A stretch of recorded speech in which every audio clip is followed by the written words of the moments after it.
Welcome back to our channel. In today's video, we are going to show you how to create Mailchimp API key and connect API key to WordPress website. So let's begin.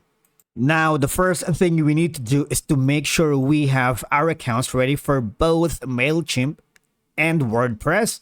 So right now, when you log in using your credentials here in Mailchimp, you need to hover down to your main profile account. And that means, as you can see, you have like a profile icon at the top right corner.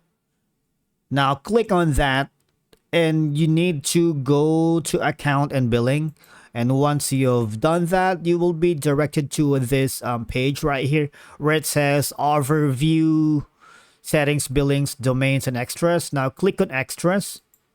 And then obviously you need to click on API keys.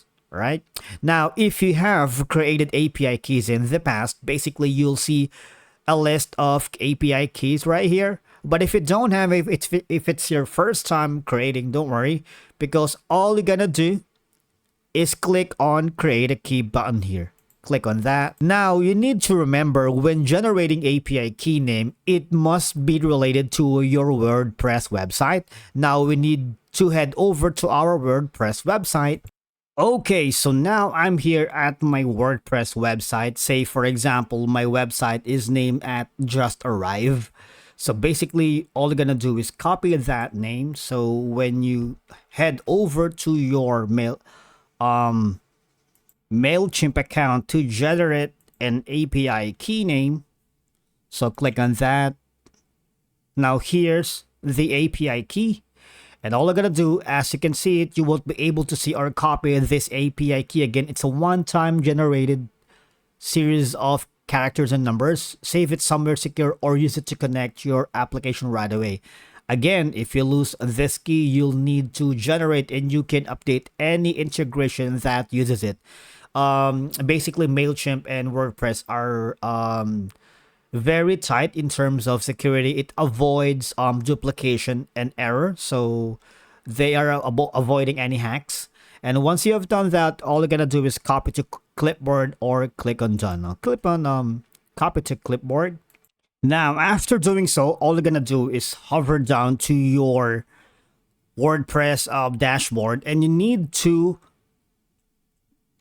integrate the Mailchimp plugin. So if you have that installed, right here on plugins, click on Mailchimp, and you all gotta do is copy and paste the API key that you generated earlier. Save it, and I believe that's it. But you need to check on your Mailchimp dashboard again just to be sure. As you can see here, you can review, revoke, or generate new API keys. And this is the API keys that we have generated a while ago. And you also have the option to revoke it if you wanted. And from here, just type revoke to confirm. All right. And again, if you wanted to create a new key, it's easy. Right? It's the same process. All they're going to do is copy and paste, say for example, the website that you are going to integrate it with, and then generate a key. And again, you need to save it to a clipboard, say for example, Andy's guide. Now once you are done here, again, you need to copy this clipboard to a Word pad or notepad, save it, because you lose this key, there's no way to retrieve it. And once you click done, you've successfully created a Mailchimp key and connect that API key to any of your WordPress website. Thank you so much for watching, and we will see you in the next one.